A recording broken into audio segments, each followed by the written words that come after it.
teman-teman semua, perkenalkan nama saya Dewi. Hari ini saya sedang berada di Stikes Santo Borromeus untuk melihat apa aja sih yang ada di dalam. Kalian penasaran kan? Yuk ikut!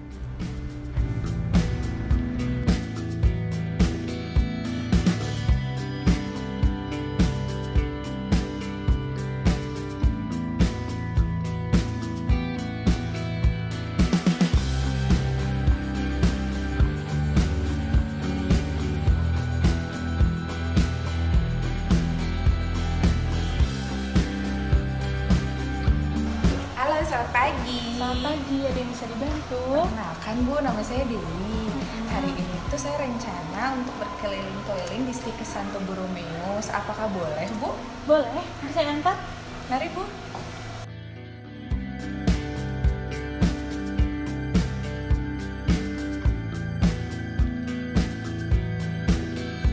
Nah, ini adalah BAAK atau Biro Administrasi Akademik dan Kemahasiswaan. Jadi segala sesuatu yang berhubungan dengan kemahasiswaan dan perkuliahan bisa ditanyakan di sini. Oh, berarti nanti ketika saya mau mengurus tentang absensi, surat-surat, ijazah maupun legalisir, saya langsung menghubungi bagian BAAK ya Bu? Betul. Nah Bu, kalau mengenai biaya kuliah per semester, saya menghubunginya ke bagian yang mana ya Bu? Nah, kalau untuk tempat keuangan, itu menghubunginya ke BAUK. BAUK. Ya, betul. Biro Administrasi Keuangan. Harus sama. Nah, jadi ini BAUK, Biro Administrasi Keuangan. Di sini melayani informasi biaya perkuliahan dan pembayaran lainnya. Oh, berarti nanti kalau saya mau konfirmasi untuk pembiayaan kuliah langsung ke bagian BAUK ya Bu? Betul. Oh, baiklah Bu. Selamat pagi Pak. Selamat pagi Mbak, ada yang bisa dibantu? Lagi apa ya Pak? Saya habis memberi makan ikan-ikan. Oh, kalau boleh tahu ini tempat apa ya Pak? Kalau ini merupakan tempat healing area di mana kita warga Stikes bisa berdoa, refleksi, dan meditasi. Oh gitu. Kalau yang di depan saya ini apa nih Pak? Ini adalah tempat Eco Spirit Campus, yaitu di mana warga Stikes, khususnya staf, dosen, karyawan, serta mahasiswa semua kita diajak untuk bersama-sama melalui edukasi dan implementasi pendidikan dalam wadah pendidikan karakter dalam wadah Eco Spirit Campus. Keren banget ya Pak, ternyata Stikes Santo Borromeus. Boleh saya lihat-lihat ke sana Pak? Mari saya antarkan. Mari. Nah, di sini tuh ada zona 1. Nah, ini tuh untuk santai Garden Tibet namanya, Mbak. Nah, kalau di depan sana zona 2.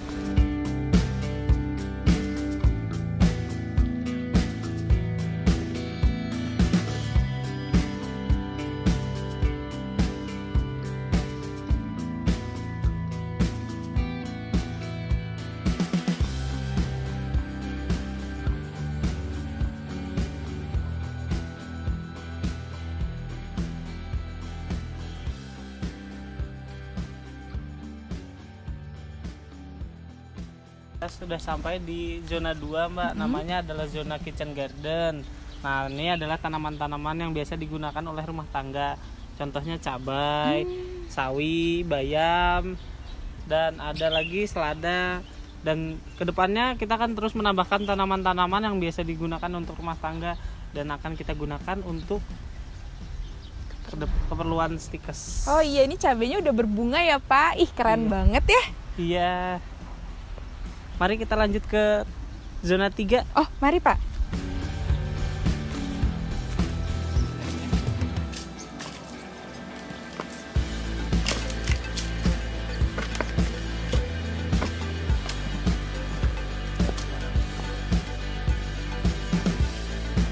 Oke Mbak, kita udah hampir sampai di zona 3, yaitu zona pohon buah-buahan.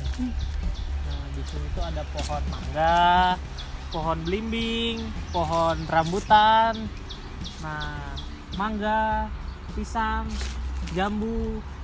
Itu sirsak ya Pak? Iya betul, itu pohon sirsak.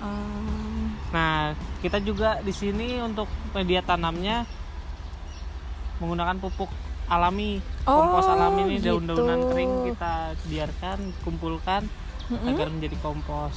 Oh iya. Mari kita lanjut ke depan. Capek ya Mbak ya? Mari kita istirahat di saung dulu. Nah, Waduh. Panasnya cuaca hari ini cerah banget. Iya, tapi di sini enaknya Pak adem. Adem. Mari kita minum dulu Mbak. Makasih Pak. Silakan. Makasih. Nah, jadi Eco Spirit Campus area ini bisa terbentuk secantik seindah ini karena berkat kerjasama antara staf dan mahasiswa.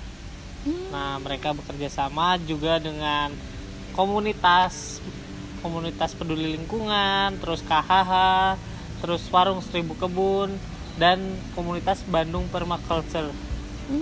Jadi mahasiswa pun terlibat ya Pak? Iya, mereka harus ikut serta dalam membangun dan menjaga, karena ini ada stikes adalah rumah kita semua.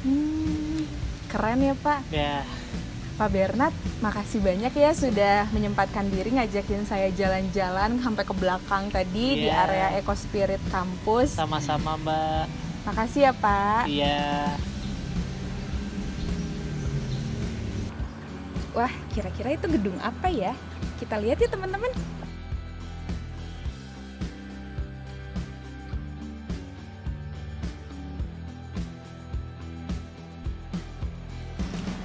Oh, ternyata ini bagian perpustakaan. Kita masuk yuk.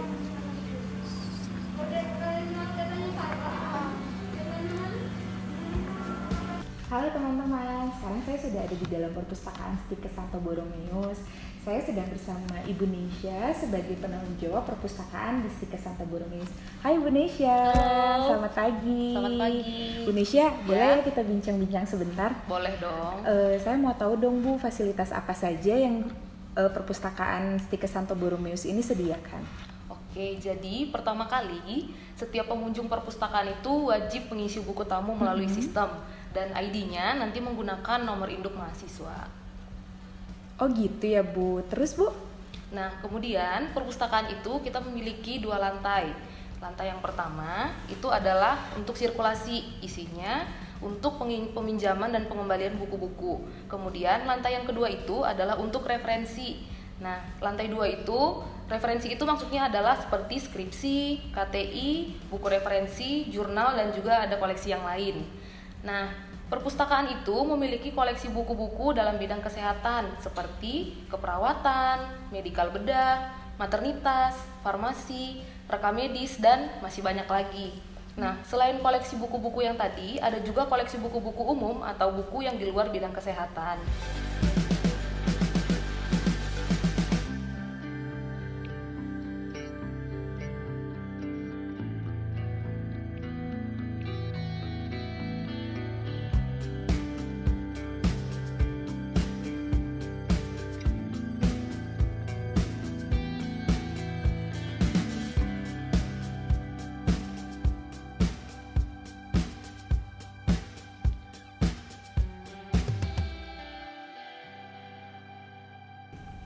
Setiap anggota perpustakaan nantinya akan diberikan akses untuk dapat melihat buku-buku di perpustakaan ini secara online, begitu. Wah, lengkap sekali ya Bu, dan tempatnya juga nyaman untuk mahasiswa belajar.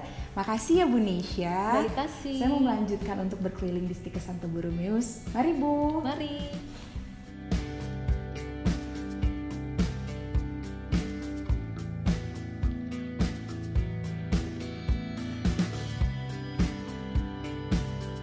Teman-teman, sekarang saya sudah ada di depan asrama Stikes Santo Borromeus.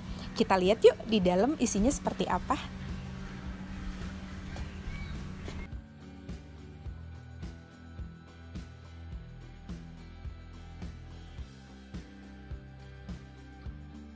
Halo, selamat pagi. Selamat pagi, Suster.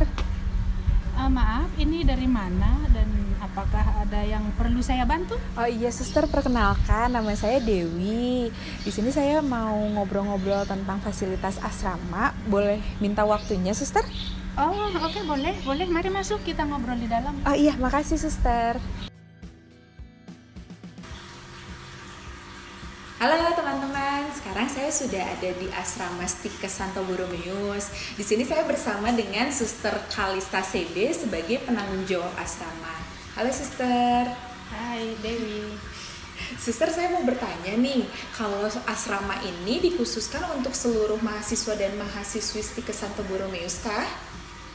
Oh bukan, yang khusus di sini itu mahasiswi, jadi khusus mahasiswi saja. Tetapi tidak diwajibkan, mereka yang ingin tinggal di asrama saja, sehingga ketika mereka yang mau di asrama akan mendaftar sejak dinyatakan lulus tes di kampus. Oh gitu, jadi kita memang harus mendaftar dulu ya. Iya. Suster. Oke. Lalu kapasitas per kamarnya tuh berapa sih kalau boleh saya tahu Suster? Untuk kapasitas satu kamar itu 4 orang. Untuk kapasitas seluruh asrama 120 orang. Oh banyak juga ya Suster. Iya, lumayan. Oke, lalu kalau saya mendaftar untuk tinggal di asrama, fasilitas apa saja sih yang akan saya dapatkan Suster? Oke, fasilitas yang didapatkan oleh warga asrama yang pertama tempat tinggal tentunya, kamar, itu di kamar ada bed, kasur, bantal, masing-masing dapat 1 lemari pakaian, 1 lemari kecil untuk tempat barang-barang mereka, lalu kursi meja belajar dan rak buku.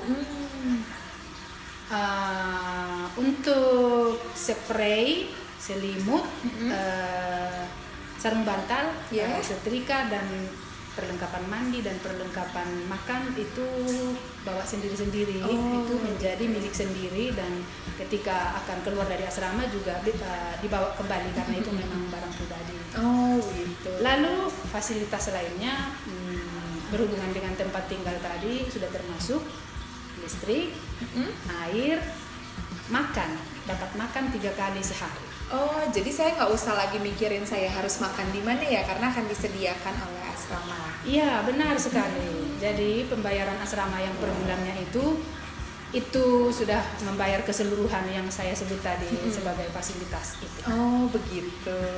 Oke, lalu Suster kan tadi katanya di sini hanya mahasiswi saja.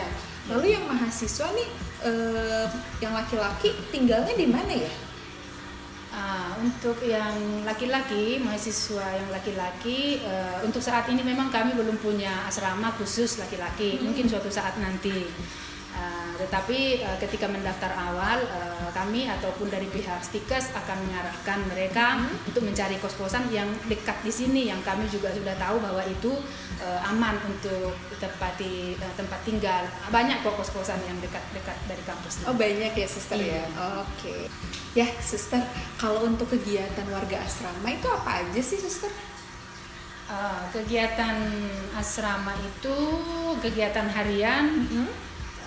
Mulai dari bangun pagi sampai tidur lagi, mengikuti jadwal yang sudah terjadwal. Semua memang sudah terjadwal, bangun pagi jam berapa, lalu siapkan makan sesuai giliran yang bertugas begitu. Lalu 7:30 sampai sore ya itu kan perkuliahan. Jadi itu waktunya mereka kuliah. Lalu sore hari juga ada piket lagi untuk siapkan makan mereka, lalu makan malam juga semua sudah terjadwal mulai dari bangun pagi sampai tidur malam itu sudah ada jadwalnya. Habis lalu termasuk juga jadwal mereka bersihkan kamarnya, bersihkan asrama, bersihkan kamar mandi mereka. Lalu doa malam itu jam 9. Di sini wajib ikut doa malam semuanya. Lalu habis itu ada jam belajar. Jam belajar itu sebenarnya tidak hanya jam belajarnya ada 4 kali kita sudah tentukan, tapi di luar jam itu juga boleh juga belajar. Lalu ada waktu batas istirahatnya itu ada juga terjadwal juga sampai besok bangun lagi. Itu jadwal hariannya kira-kira sama seperti itu, dari hari Senin sampai Jumat. Tapi kalau untuk akhir pekan beda lagi, jadi akhir Sabtu Minggu itu berbeda. Untuk minggu pertama itu waktu pribadi mereka, bagi mereka yang dekat yang di sekitar Bandung, Jawa Barat itu boleh pulang. Yang jauh juga boleh sih kalau mau pulang. Tapi kebanyakan kan kalau yang dari jauh memang tidak pulang. Jadi pekan pertama itu waktu bebas mereka bagi yang tidak pulang. Jadi yang pulang itu sudah diambil waktu bebasnya itu untuk pulang. Oh, berarti kalau waktunya pribadi saya boleh jalan-jalan dong? Oh boleh, tentu saja boleh. Mau pergi jalan-jalan hari Sabtu atau hari Minggu atau Sabtu Minggu dua-duanya juga boleh. Tapi menjalankan peribadatannya masing-masing wajib. Jadi yang ke gereja itu wajib, yang ke masjid itu ke tempatnya mereka beribadah masing-masing nggak boleh absen kecuali karena sakit, itu harus minta izin. Nah, itu pekan pertama. Minggu kedua itu kegiatannya pagi hari itu opera bersih-bersih, kita bilangnya bersih-bersih, bersihkan seluruh kompleks asrama. Jadi karena itu kan banyak warga asrama ini banyak, jadi dibagi juga bersih, siapa yang bersih di dalam, siapa yang bersihkan di luar ini. Jadi kerja bakti ya? Oh iya betul, kerja bakti namanya. Itu untuk pagi harinya. Untuk sore harinya kita macam pertemuan begitu, kalau di awal ya perkenalan untuk mendekatkan satu sama lain. Itu sore harinya. Lalu untuk pekan ketiga pagi harinya olahraga bersama, ada seksi olahraga, jadi terpimpin olahraganya. Untuk sore harinya rekreasi ini juga bersama, dan ya semua yang saya sebut ini tadi kegiatan kan untuk bersama ya. Jadi kegiatan bersama, rekreasi bersama di sore hari sampai malam, mungkin sampai 11 malam kita itu batasi. Itu untuk pekan ketiga ya. Lalu sekarang pekan keempat itu paginya bersih-bersih lagi, sorenya pembinaan sama seperti yang saya bilang, tapi pembinaan yang ini lebih pada ya saya yang mengisi. Itu saya melihat mereka ada masalah apa di antara mereka, ada mungkin konflik kecil-kecilan di antara mereka. Jadi saya ingin membantu mengatasi ini melalui pembinaan sederhana yang saya berikan untuk bersama juga. Ya itu kami di ruang sana di lantai ruang pertemuan. Ya, karena itu ruang lantai besar. Kira-kira begitu jadwalnya. Kalau misalnya di luar akhir pekan nih, di hari Senin sampai Jumat, kalau saya mau membeli keperluan saya pribadi, apakah saya diizinkan untuk keluar asrama, Suster? Oh boleh saja. Kalau hanya di sekitar sini, dekat sini, kapanpun mau keluar boleh. Tetap memang memberitahu, minta izin, memberitahu. Tapi kalau untuk yang pergi-pergi jauh tidak, karena kami sudah memberi waktu di pekan pertama. Itu yang mungkin mau nonton bioskop, mau belanja ke pasar baru atau ke mana, itu di pekan pertama. Boleh ya Suster ya, saya nonton bioskop. Ya itu boleh di pekan pertama, di hari Sabtu atau Minggu. Tapi kalau di hari lain di luar itu, untuk beli di Indomaret, di Alfamart yang dekat sini boleh kok, kapan saja boleh. Seru banget ya Suster, ternyata di asrama itu kegiatannya banyak, nggak cuman belajar dan hanya begitu saja kegiatannya, tidak ya ternyata ya. Oh iya, kalau hanya belajar kan nanti mereka bosan, lalu stres, makanya kita isi dengan kegiatan-kegiatan yang lain dari kita untuk kita. Oke. Teman-teman, seru banget ya, ternyata banyak sekali kegiatan yang bisa dilakukan bersama-sama di asrama Stike Santo Borromeus. Jadi asrama ini merupakan salah satu pilihan untuk kalian tinggal ketika kalian berkuliah di sini. Karena satu, lokasi asrama dan gedungnya Stikes itu bersebelahan, dan yang kedua dengan adanya tinggal di asrama, kalian akan dibantu, difasilitasi untuk kebutuhan sehari-hari. Begitu ya Suster ya? Ya betul sekali. Oke, Suster Kalista, terima kasih banyak waktunya udah mau berbincang-bincang bersama saya. Kalau begitu saya lanjutin untuk lihat tempat yang lain ya Suster. Oke, sama-sama ya. Terima kasih. Selamat pagi. Hai teman-teman, sekarang saya mau berkeliling ke bagian laboratorium keperawatan di Stikes Santo Borromeus. Kalian penasaran kan seperti apa lab perawatan di sini? Yuk terus ikuti saya.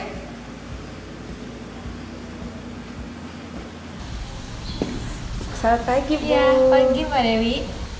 Teman-teman, sekarang saya bersama dengan Ibu Rina sebagai penanggung jawab laboratorium keperawatan di Stikes Santo Borromeus. Halo Bu Rina. Ya, halo Mbak Dewi. Bu Rina, boleh nggak saya ditunjukin tentang fasilitas laboratorium keperawatan di Stikes Santo Borromeus ini? Boleh banget Mbak Dewi. Mari saya tunjukkan. Mari Bu. Kalau di Stikes Santo Borromeus ini ada berapa lab keperawatan ya Bu? Stikes Santo Borromeus memiliki 8 lab keperawatan, Mbak Dewi. Pertama ada lab keperawatan anak, lab kebutuhan dasar manusia, lab keperawatan maternitas, lab keperawatan gawat darurat, lab anatomi fisiologi, lab keperawatan medikal bedah, lab keperawatan jiwa, sama lab keperawatan komunitas. Wah, lengkap ya Bu? Iya, begitu Mbak Dewi. Nah, kita udah ada di lab keperawatan anak nih Mbak Dewi. Nanti Mbak Dewi bisa lihat di dalam lab keperawatan anak ini diususkan untuk segala macam asuhan keperawatan yang berhubungan dengan anak. Kemudian biasanya lab keperawatan yang ada di Stikes Santo Borromeus ini digunakan oleh prodi D3 keperawatan, S1 keperawatan, dan juga profesi nurse. Yang membedakannya adalah sesuai dengan kompetensi keterampilan yang ada. Kompetensinya dibagi dua, ada kompetensi untuk diploma keperawatan dan juga di sarjana keperawatan serta profesi nurse. Nah, lahan praktek yang dipakai mahasiswa kami sesuaikan dengan lab keperawatan yang ada di Stikes Santo Borromeus ini. Maka sering juga kami menyebut lab keperawatan Stikes Santo Borromeus ini dengan mini hospital. Begitu ya Bu? Iya Mbak Dewi. Ayo kita lanjut ke lab keperawatan yang lain. Mari Bu. Nah, sekarang kita udah di lab keperawatan kebutuhan dasar manusia, Mbak Dewi. Nanti bisa dilihat juga ya di dalamnya, bisa dilihat ada berbagai macam pentem, terus alat-alat yang berhubungan dengan kebutuhan dasar manusia. Biasanya lab ini digunakan oleh mahasiswa untuk praktek, contohnya memasang infus, terus perawatan dewasa dan lansia, memandikan antar teman, dan lain sebagainya. Gitu ya Bu? Iya Mbak Dewi. Nah Mbak Dewi, kita sekarang udah ada di sebelah kiri ada lab keperawatan maternitas dan di sebelah kanan ada lab keperawatan gawat darurat.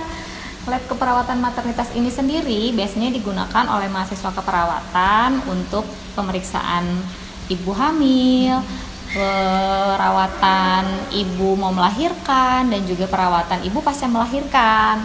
Nah, di lab keperawatan gawat darurat yang sebelah kanan ini biasanya digunakan mahasiswa keperawatan untuk asuhan keperawatan kritis dan juga gawat darurat. Nah, biasanya kalau misalnya kita udah masuk ke lab keperawatan gawat darurat ini disesuaikan sama yang di rumah sakit ataupun biasanya di bagian instalasi gawat darurat untuk penilaian triase, di mana langkah-langkah untuk menilai korban harus masuk ke jalur kuning, jalur merah, atau jalur hijau. Seperti itu Mbak Dewi. Oh baik Bu.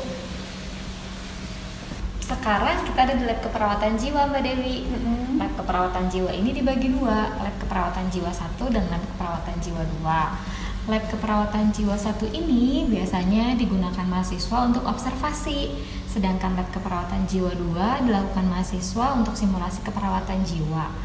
Nah, bedanya lab keperawatan jiwa 1 dan lab keperawatan jiwa 2, lab keperawatan jiwa 2 yang digunakan sebagai simulasi keperawatan jiwa itu kita disesuaikan dengan lahan praktek mahasiswa belajar keperawatan jiwa, dan ruangannya itu juga kedap suara, jadi orang dari dalam dan dari luar tidak akan bisa saling mendengar. Begitu Mbak Dewi. Oh gitu ya Bu.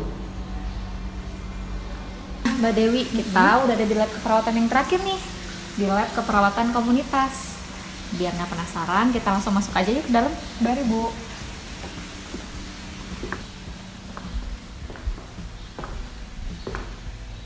Nah, sekarang kita udah ada di lab keperawatan komunitas nih Mbak Dewi. Bisa dilihat berbagai macam media yang ada di lab keperawatan komunitas ini biasanya digunakan mahasiswa sebagai alat untuk mahasiswa melakukan pelayanan di komunitas maupun masyarakat. Sebagai contoh kompetensi keterampilan yang ada di Stikes Santo Borromeus ini bisa dibaca dan bisa dilihat ya Mbak Dewi. Contohnya yang pertama ada pelayanan kesehatan primer yang dilakukan di puskesmas, posyandu, dan juga posbindu. Yang kedua melakukan promosi kesehatan. Yang ketiga melakukan terapi komplementer di komunitas, dan juga pendidikan kesehatan pada keluarga dengan berbagai penyakit pada berbagai macam sistem yang ada di dalam tubuh manusia. Seperti itu Mbak Dewi. Oh begitu ya Bu. Ya. Banyak sekali ya Bu media-medianya. Ya.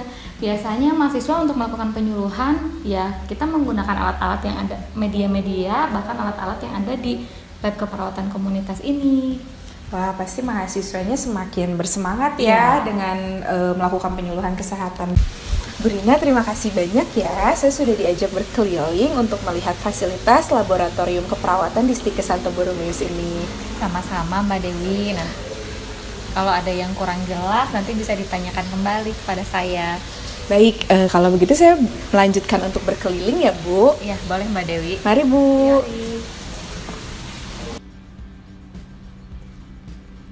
Hai teman-teman, masih bersama saya. Sekarang saya akan mengunjungi laboratorium farmasi. Ikuti saya yuk.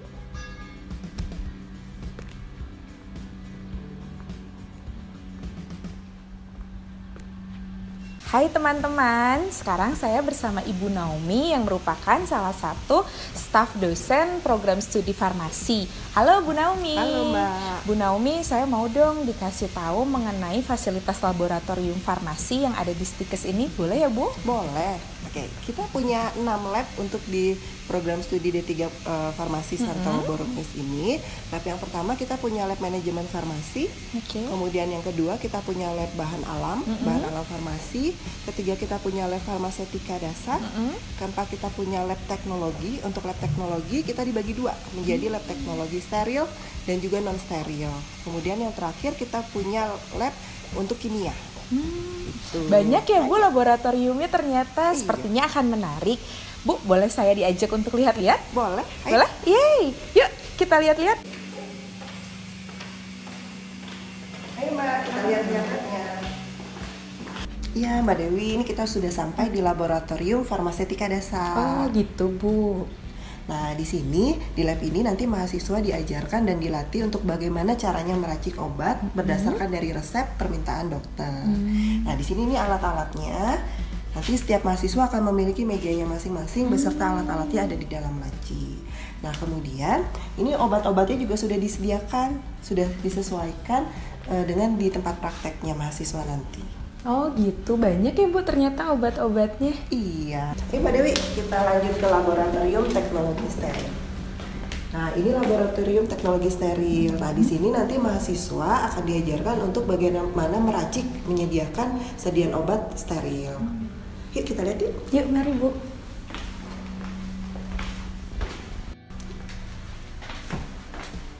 Nah, Mbak Dewi, nah ini di laboratorium teknologi steril. Untuk di laboratorium ini dibagi menjadi 2 ruangan. Yang pertama untuk preparasi, untuk penimbangan, persiapan bahan-bahannya.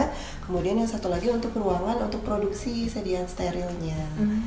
Kita lihat yuk untuk yang tempat persiapannya di sini. Ya Mbak Dewi, nah ini kita sudah sampai di ruang penimbangan untuk preparasi persiapan bahan bakunya. Nah ini bahan bakunya. Nah nanti bahan bakunya ini akan ditimbang, kemudian nanti kita siapkan alat-alat yang dibutuhkan, kemudian nanti akan masuk ke dalam pas box untuk nanti akan diproduksi di dalam. Oh gitu. Iya. Nah sebelum mahasiswa memproduksi obat-obatan sterilnya di dalam, nanti mereka akan ke ruang ganti dahulu untuk berganti pakaian. Jadi harus ganti pakaian ya Bu betul. kalau masuk sebelah. Iya betul.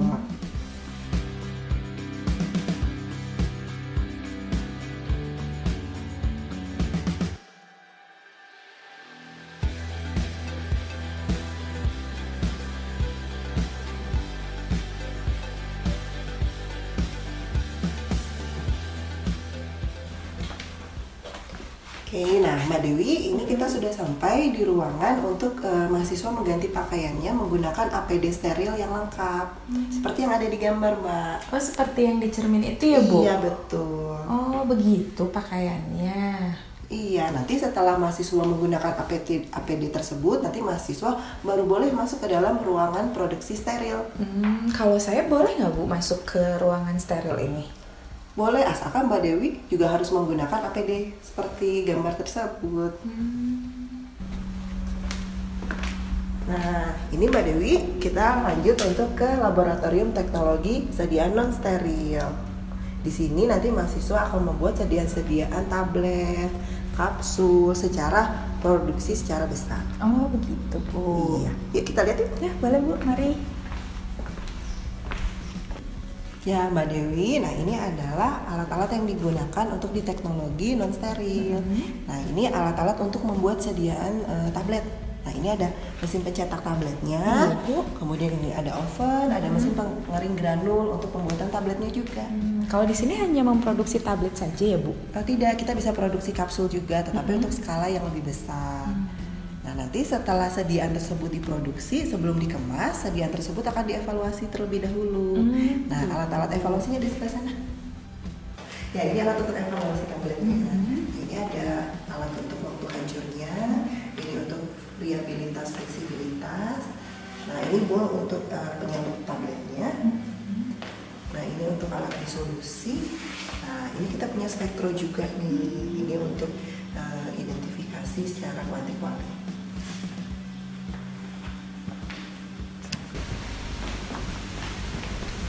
Nah Mbak Dewi, ini adalah laboratorium farmasi untuk bahan alam. Yuk kita lihat yuk. Yuk Bu.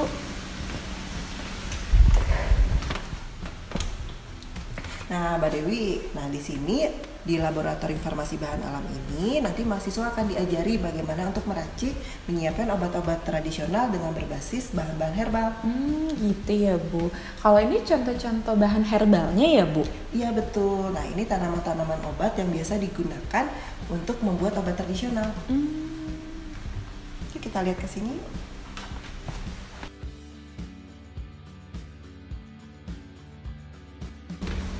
Ya Mbak Dewi, ini adalah laboratorium untuk manajemen farmasi. Yuk kita lihat yuk. Mari Bu.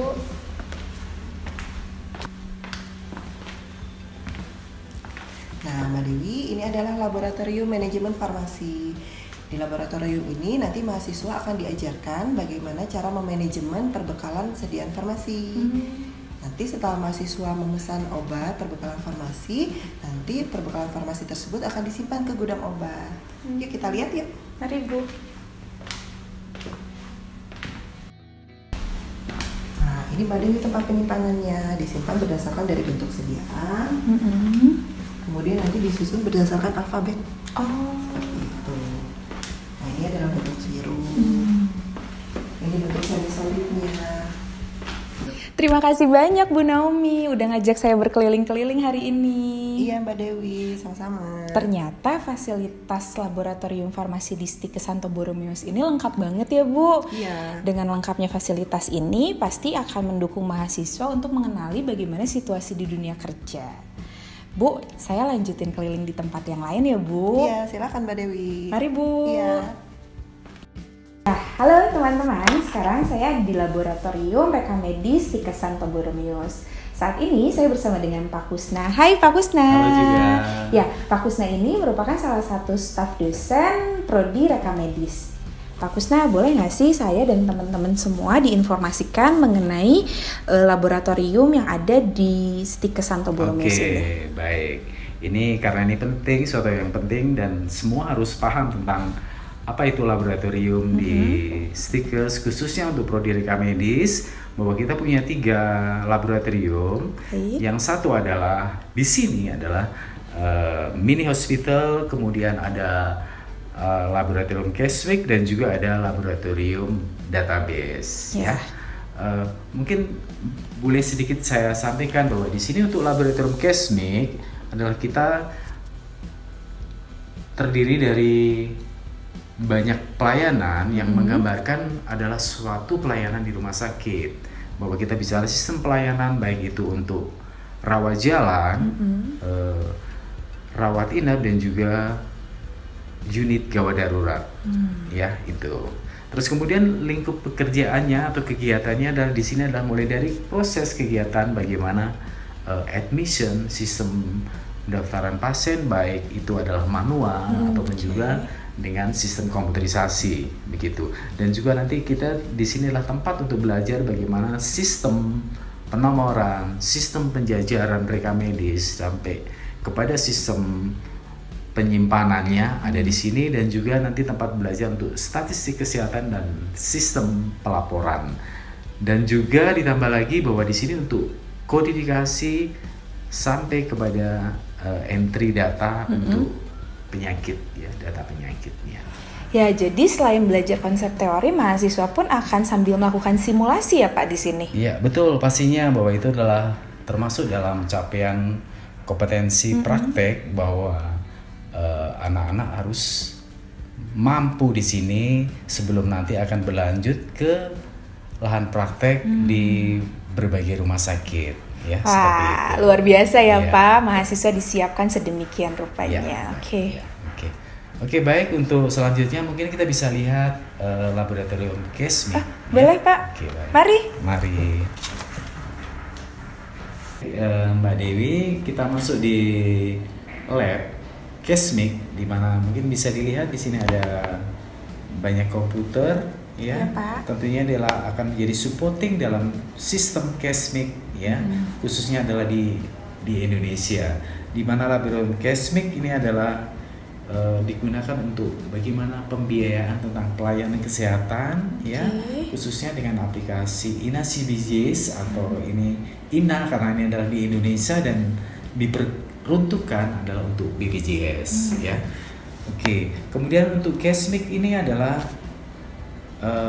harapan dari mahasiswa melakukan belajar lapangan di sini adalah tentunya adalah mahasiswa mampu tentang memahami tentang bagaimana kelompok diagnosa, kelompok tindakan yang mengacu pada INA CBJS dengan menggunakan suatu grouper.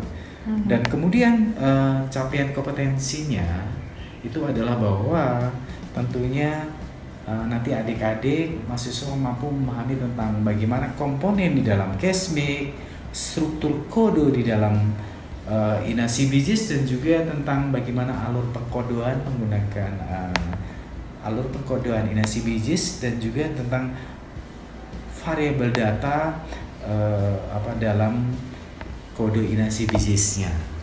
Seperti itu. Oke, menarik banget ya, Pak. Saya jadi nggak sabar nih pengen ikutan belajar. Ya.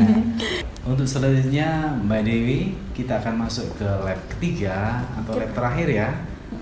Kita masuk di lab database-nya. Oke, mari, Pak. Oke, baik Mbak Dewi, kita masuk ke laboratorium terakhir adalah laboratorium database, ya. Di sini untuk prodi reka medis, adik-adik di sini akan belajar bagaimana merancang dan juga mengimplementasikan database. Di mana pembelajaran adik-adik mahasiswa akan belajar tentang algoritma, tentang database 1 dan 2, dan juga pemrograman visual, aplikasi data seperti SPSS, dan juga tentang geospatial informasi system atau sistem informasi geografis. Oke, dan tujuan akhir dari pembelajaran nantinya harapannya adalah mahasiswa mampu mengumpulkan, mengolah, menyajikan, dan juga menganalisa data dari khususnya adalah tentang data-data kesehatan, ya. Seperti itu dengan menggunakan suatu teknologi tentunya yang dimana ini adalah akan mensupport untuk berbagai kepentingan, baik itu untuk kepentingan internal ataupun kepentingan eksternal, sepertinya riset, ya, penelitian dan sebagainya.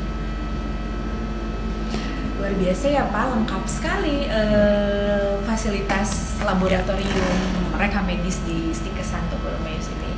Sebelumnya terima kasih banyak ya Pak Kusna, saya sudah diajak untuk melihat-lihat dan diberikan informasi mengenai laboratorium yang ada di sini. Kalau begitu, saya permisi ya Pak. Terima kasih. Baik, terima kasih, sama-sama.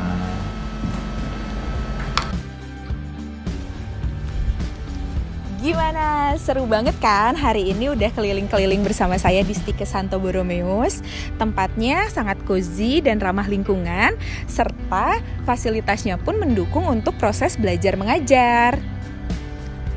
Yuk, segera daftar di Stikes Santo Borromeus. Untuk informasi lebih lanjut, boleh lihat di kolom deskripsi ya teman. Satu lagi, jangan lupa untuk like, komen, dan subscribe. See you!